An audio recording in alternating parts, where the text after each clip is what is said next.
Mike in the building right now. Okay. Yeah, I'm still here. I'm still here, I'm still here, I'm still here, I'm still here. Hey! I'm still here. Oh, oh, oh, oh, oh, oh. I'm still here, I'm still here, I'm still here, I'm still here. MB and Rocco, we right here, we right here. We ain't playing. No, we ain't playing. I ain't playing. Period. I'm still here. But they wanted me dead. Yeah. Put money on their head. Awesome. That's what Spirits. We have your favorite tattoo and makeup artist in the building. I was born to be led. Yeah. And I was born to be a dream. They say I had ups, but all of them fled. Hit the gas. Miznikki and so much more, but I'm gonna let her tell you who she is. Hey, sis, hold on. Now, you okay? Take your time. Just let me know when you are ready. But in the meantime, Right. in between time, a hand clap real quick. So welcome to the show. And if you are tuning in or listening, you are watching and listening to my First Amendment podcast, where I am your host, Mz.Kiki Kamau, and we are talking business as usual with Miznikki. So I gave you an introduction earlier, but I want to let you. Well, first of all, let me just say this: the way I met you, really quick, was through the Safe Haven. Mm-hmm. You and I are sisters through this. Well, I don't know if I still belong, or do you still belong? You still belong to the Safe Haven? Okay. So yeah, we met during the Safe Haven. Yes, I'm so okay. Okay, perfect. And so that's pretty much how we met. And I noticed that you had a business, and I just started seeing it. And I was just like, girl, keep doing your thing. And next thing you know, I was like, all right, now we got to have you on the show. You pop in, you know what I'm saying? You got everything up and running. I just want to say, first of all, I love the website. Very easy to navigate through. Thank you. Love the colors, very simple. So tell my spirits. Thank you. Yes. So tell my spirits who you are. So, you guys know me as Nikki, my former name, but my formal name is Danielle Harrison. Okay. I'm from Michigan. And as you guys know, I just love to do makeup. But right now my passion is really doing the natural skincare, body care right now. Love tattoos. Mm-hmm. There you go. So you say that you are originally from... I'm so basic. It's simple. I love it. So you're originally from where? Michigan. Michigan. So what are you doing in Tampa, Florida? Are you in Tampa, Florida though, or? So I live in Tampa, Florida. Mm-hmm. But right now I'm visiting Michigan. As you see, I'm sitting outside with a hat on. Nice. But yeah, I do live in Tampa, Florida right now. Nice. So did you have family there? Like, what brought you to Tampa, Florida? Did you just thought, okay, big business? So what kind of brought me to Tampa, Florida, is my children's father, basically. Mm-hmm.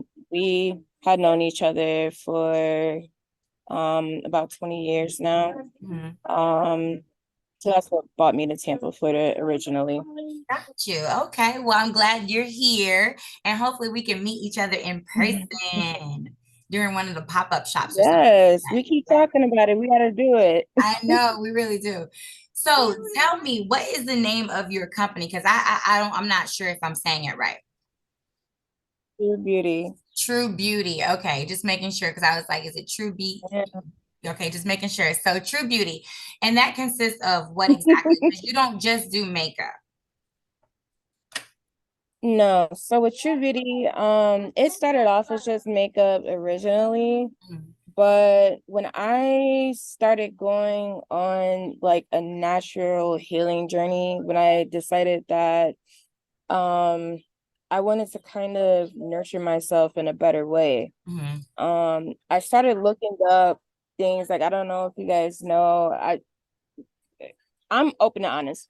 So basically, when I started using like medical marijuana, I started learning about terpenes. Mm-hmm. And with the terpenes, I found out that, hey, like this is something in nature, this is something in our foods. And I started getting more into nature because of that. And then when I started studying how different, foods can help like with your physiology, with your physical, and also how it can help with your mental clarity and everything, it made me dive deeper into it. And I'm like, okay, so let me see where this goes. Okay. And it was January 2nd of last year.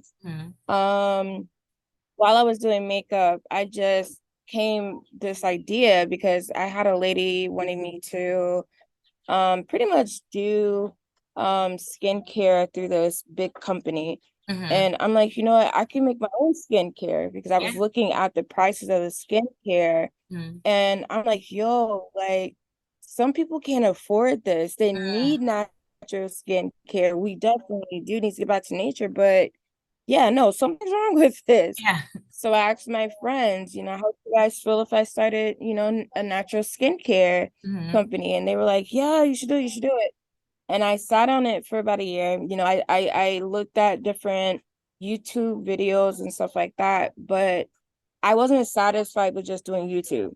Right. Because the thing with DIY is sometimes people just do stuff because they want a pretty product. Right. And for me, I want a product that's actually going to do something. Yes. So I started doing, doing formulation classes and things like that. And then I finally pulled the trigger and made a huge purchase. And I was like, okay, we're gonna do this. Either I'm gonna sink or it's gonna happen. Yeah. And so far it's just been popping. So yeah. Well, congratulations. I love that. Thank you so much for and thank you for sharing that story. So all in all, how many years would you say that you've spent practicing creating serums and creams and doing makeup and I've been learning skincare for a year now. So with the company that I was formerly like just selling skincare for, they have you do these courses on the products. However, with the courses, it's teaching you about the different skincare, how to layer your products, from, for example, like when you're doing your face care. So how you wash your face twice, and then after that, you're putting on this hydration stuff to make sure that you lock in moisture. Then you move on to the next step. So what I did is just took that information as I was learning, and I was learning how I could apply it to my skincare. I started talking to people who has been selling skincare for the longest.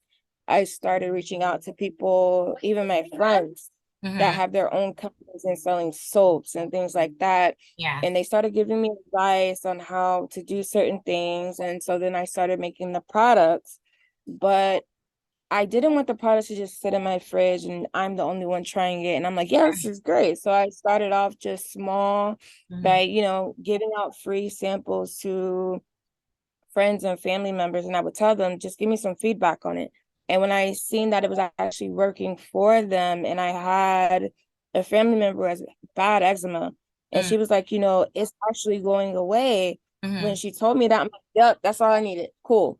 So when I started putting myself out there,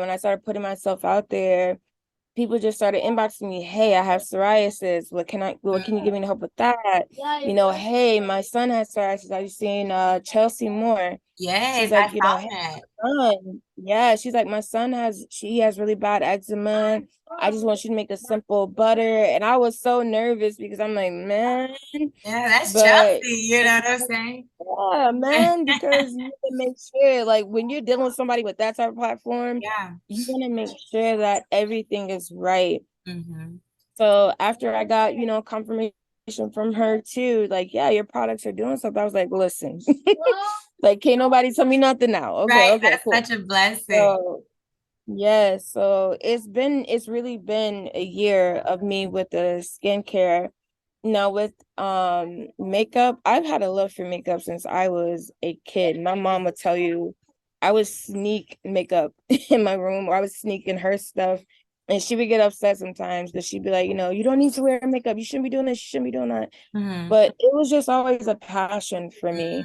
So I wanted to start a makeup business. It was around the time I was going through a hard time. And it was like, I have to make money, but I really don't know how I can make some money right now. So I was like, you know what? I do makeup. Let me start with makeup. So I just started, practicing my makeup again. I practiced my makeup for a good 3 to 4 years. And then eventually I was like, you know what? I'm ready to start Trubeauti. So I started Trubeauti, and it started with makeup, but then as you see, it's changed to natural skin now. So I'm just going where it leads me right now. So when you originally got into makeup, you said that your mom, you were younger. When you were in high school or anything like that, did you ever go through like cosmetology courses? Oh man, I actually I started with makeup when I was in elementary. I started with makeup in elementary. My mom went to cosmetology school. So she was really my motivation for makeup in the first place. Yeah. She was really my inspiration for actually going to do something for myself, because she had a cosmetology license, so she would always do my hair and things like that. And I never thought much about it until I just became an adult, because when I was younger, I actually wanted to be a Supreme Court judge. Oh wow. I was gonna ask you what was did you have any other I actually wanted to be a Supreme Court judge. Yeah, I wanted to be a Supreme Court judge. What offered that go ahead. Oh, I'm sorry. No, I want to be a Supreme Court judge. I went to school for psychology, and then somehow here we are, full circle back to makeup and skincare. Nice. That's how that happened. Okay, I was gonna ask you that. So you just wanted to do that, and then all of a sudden you just like health and beauty. But you started off health and beauty, and then you kind of averted to Supreme Court justice. Like what inspired you to be like, oh, Supreme Court justice? You know what? My mom, she did, because she was on the NAACP board, the FIA board, the police commission board, and she also started an after school program for teenagers in high school. And so there's been times like where she's taken me to her NAACP meetings when they had like conventions and things like that. I would go along with her. When she would hold community meetings with NAACP, I would go to those meetings, and I seen all these people always coming to my mom like, hey, this happened at the pharmacy. I need help with this.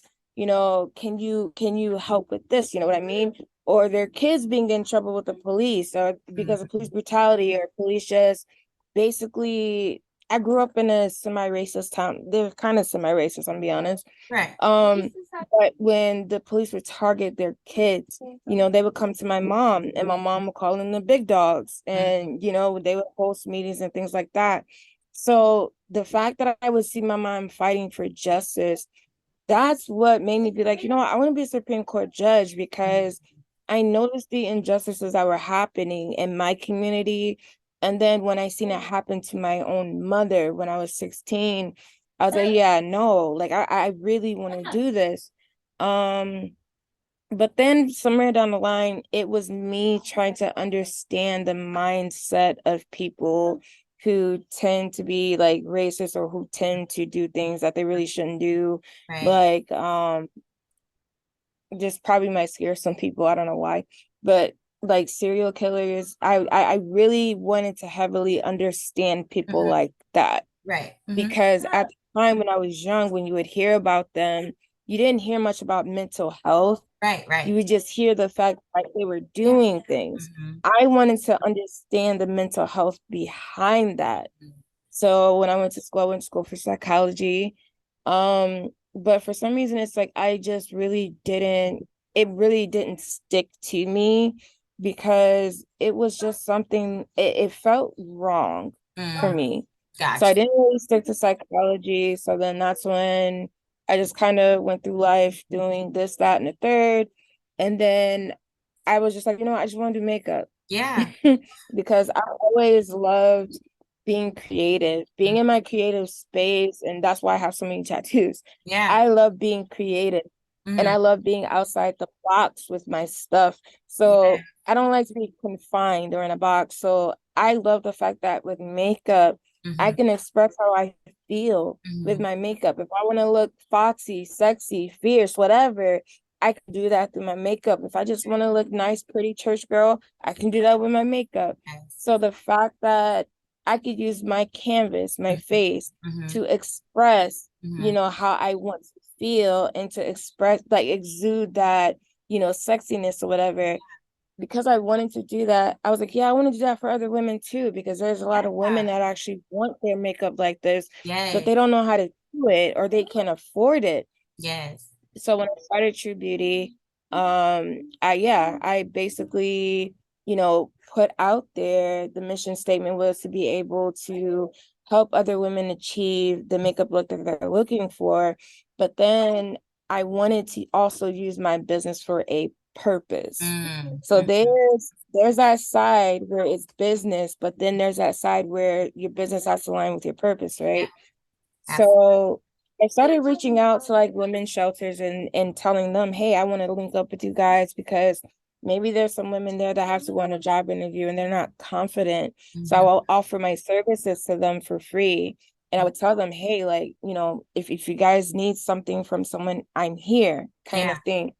Well, then it's not that I got tired of makeup, and that's why I said like this interview is going to shock a lot of people. It's not that I got tired of makeup, Mm-hmm. but I started understanding that makeup isn't my purpose. Got you. So I stepped back a little bit because I had a lot of people saying like, yeah, you don't post your makeup anymore, you don't do this, we don't see you. Yeah.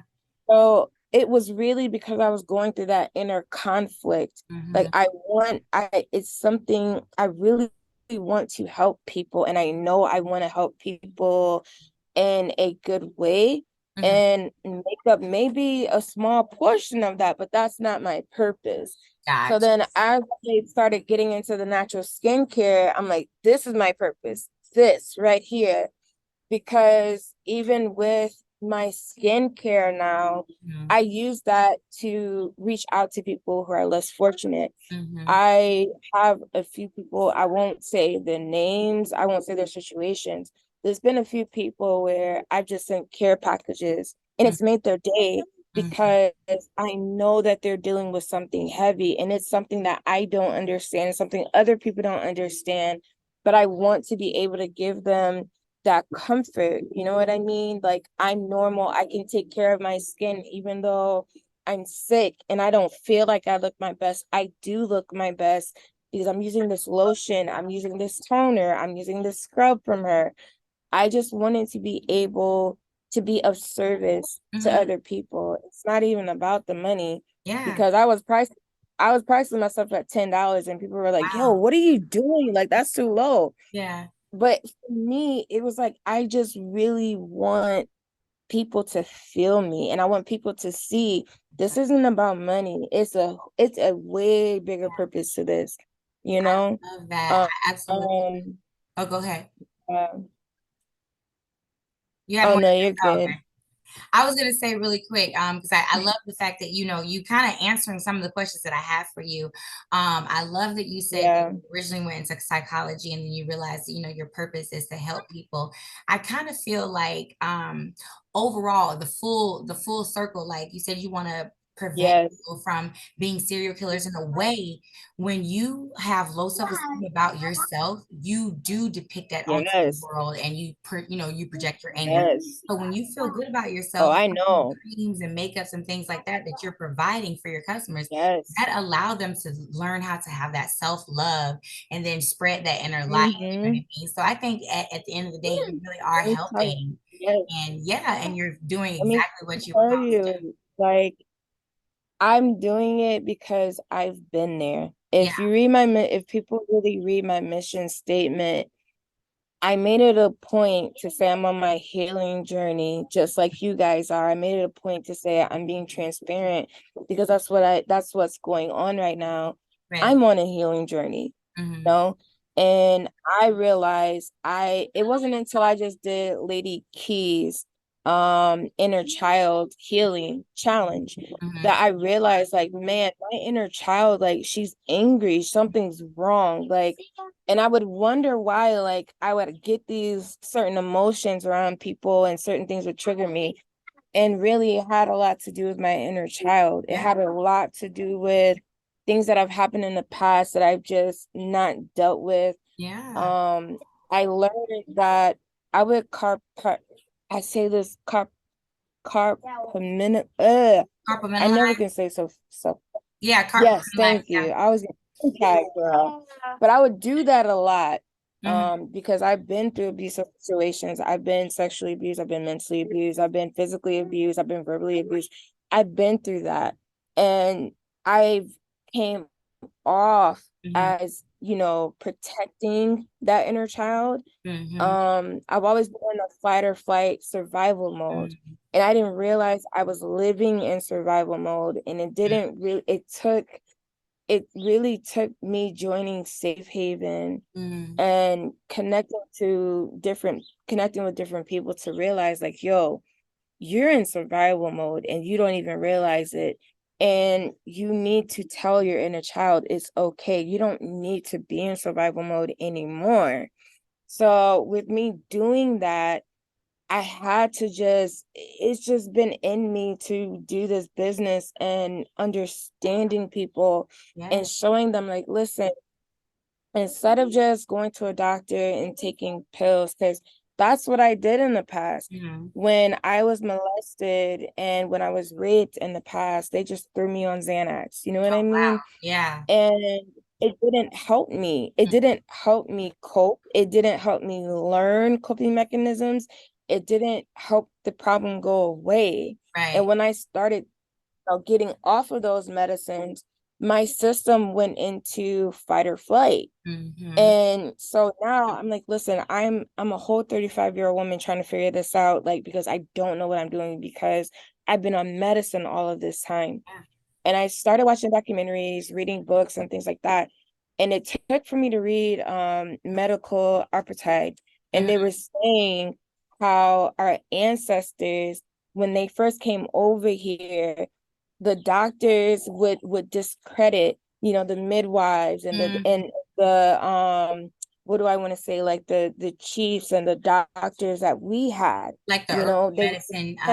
they would discredit them. But then the crazy thing is, one day they started actually taking the midwives and the doctors and things like that and asking them, what is it that you use? And then they would use it. I was like, wait a minute. So you mean to tell me that these doctors, they've known that all along, all it is us going into nature and taking that to heal, but they're sitting here pushing big pharma on us. Like, you know, just going down this journey. I told you, with CBD, THC, other things, just learning about it and learning how I can implement it. And learning how I can. Who are you talking to? That's Mz.Kiki. Hi, Mz.Kiki. Hi, cutie pie. That's my son. But just learning how I can put like, you know, natural things in my skincare and how it can actually help people. And when I just seen how, like, people were saying, like, yeah, like, it really, really, really helps. And when I seen how it started helping me, even, I was like, yeah, I really want to stick to this. I have to do this because this was something that we were meant to do in the first place. And I feel like it's time for us to go back to what we know or what we knew, instead of doing all this medicine with doctors where, you know, our people are getting sick to the point where they're having to literally go out and buy pills from other people. We're getting sick. We're like in our body, we're getting so sick. And it took for me hearing a scientist say, our bodies, the way that they were 100 years ago, it's not the same now. Not at because all. then all the chemicals, all the things that we've been putting in our bodies have literally changed our biology a lot. Oh yeah. And when I started hearing that from an actual scientist, Mm-hmm. I was like, yeah, it's time to wake up.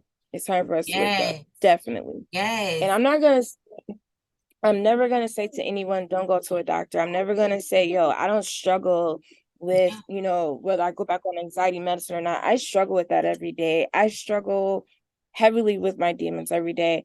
But what it is me understanding it took 35 years to build, where I am or where I've been.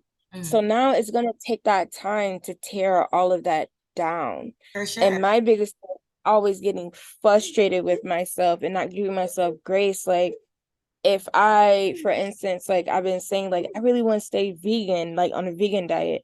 Then some days, like I might eat some meat and I'm like, man, I shouldn't be eating this meat. But it's like, listen, sis, right. You're undoing habits. Take your time. Don't push yourself too much, and don't put too much pressure on yourself. It's okay. Because I should putting too much pressure on yourself is going to cause you to get stressed out and go back to the things that you don't want to go back to. So take that stress off of yourself and just learn to take it day by day, second by second.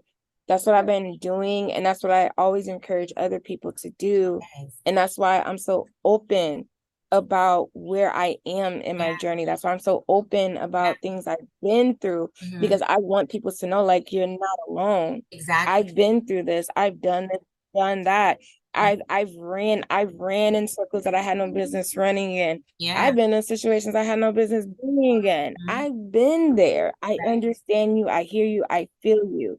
It's time for us to heal together now. Exactly. Come together. I love that. Thank you so much for sharing that story, like from the beginning to end with, your, what happened to you, the traumas and things like that. And then the fact that you've overcome it. I love your journey and your mission for your business as well. So I definitely can see the successes, being able to provide care to Chelsea Moore and other people, in our circle. And then the fact that, you're continuing to be booked. I love it. So before we go, because we only have a little bit of time left, thank you so much for answering most of the questions that I didn't even, I didn't have to ask you. You just went through them. So that's awesome. No problem. Yes. Let my spirits know where they can find you, as well as your website, if they are looking for your services. So if you guys are looking for my stuff, you can go to www.trubeauti.com/shop. That's where you'll find some of my natural products. Right now, I'm working on doing some foaming scrubs and shampoos, conditioners, things like that. Awesome. I'm working on that.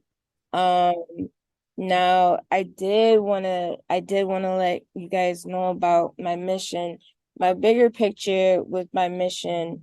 And I just hope that this connects with somebody. My biggest mission for my business, the reason why I started it, is because I want to start a nonprofit. And with that nonprofit, I want to be able to build a community for our people. And what I mean by that is I get tired of saying, like, homeless people. I feel like a lot of homeless people and a lot of low income people, they get placed in these neighborhoods, these bad neighborhoods I wouldn't even want my kids to be in, because they can't afford good housing. They can't afford to go to the doctors, to dentist offices. They can't get a job. They can't do this. They can't do that. Right. So I want to start a community where they're actually having apartment homes, or whether it be an actual condo, something like that. I want to build apartments, condos, and all of these places with daycares in them, with financial advisors in them. I want to bring in psychologists, psychiatrists to talk to people. I want to bring in people that's offering jobs. I want to bring in people that have successful businesses to teach these people how to get successful businesses. I want people to get financial advice from people who know how to handle money. I want to get people to be able to build, like, savings accounts for their kids, build generational wealth for themselves, their kids, and their grandkids. So that's my biggest mission statement, is to be able to build a community where we're not breaking families apart, and where people don't have to feel like, man, I'm in this neighborhood where it's gunshots because this is all I can afford. Right. No, we're gonna be out there by Starbucks. We're gonna be out by the beach. We're gonna get you in a we're gonna get you right. We're gonna get you in a nice apartment. Gonna help you start a bank account, gonna help you with your kids, free daycare. Really quick. To actually help you. Really quick, I don't want to cut you off, but the time is cutting out, so I'm gonna cut it really quick and I'm gonna bring you back. I see, yes, so I'm gonna cut it really quick and I'll bring you back so you can finish. I'm still here, I'm still here, I'm still here. I'll be right back. Hey!